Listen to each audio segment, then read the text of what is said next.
पत्रकार आमिर तारलेकर अपघाती मृत्यू प्रकरणी पब्लिक क्राय आउट. रस्ता ठेकेदार कंपनी व अभियंत्यांविरुद्ध गुन्हा दाखल करण्याची मागणी. पोलीस अधीक्षक आचल दलाल यांच्या मार्गदर्शनाखाली पहिल्यांदाच रस्त्याची दुरवस्था करणाऱ्यांविरोधात गुन्हा.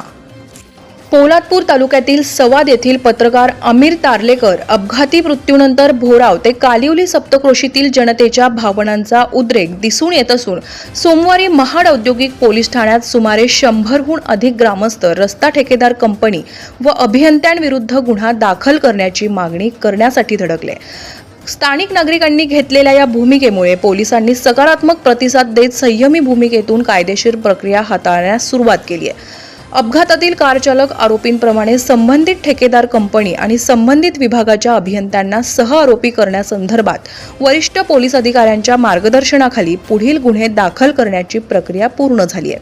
आतापर्यंतची रस्त्याची परिस्थिती विचारात न घेता वाहन चालवणाऱ्यांविरोधात गुन्हे दाखल करण्याची परंपरा मोडीत काढून कोकणात पहिल्यांदाच वाहन चालवणाऱ्यांसाठी रस्ता सुरक्षित न ठेवणाऱ्या यंत्रणांविरोधात FIR दाखल करण्यात आलाय.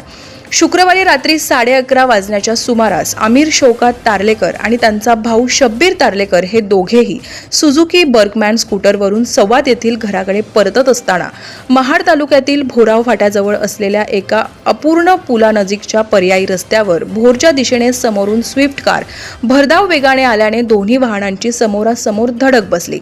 या अपघातात पत्रकार आमिर तारलेकर यांचा जागीच मृत्यू झाला, तर स्कूटरवर मागे बसलेला त्यांचा भाऊ शब्बीर तारलेकर हा गंभीर जखमी झालाय. या घटनेनंतर भोराव ते कालवली हावरे सप्तक्रोशीतील ग्रामस्थांच्या भावनांचा उद्रेक निर्माण होत असल्याचे दिसून आले.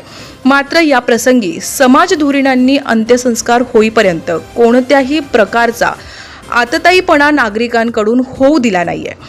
धम्मशील सावंतसह न्यूज ब्युरो, रायगड, महाराष्ट्र.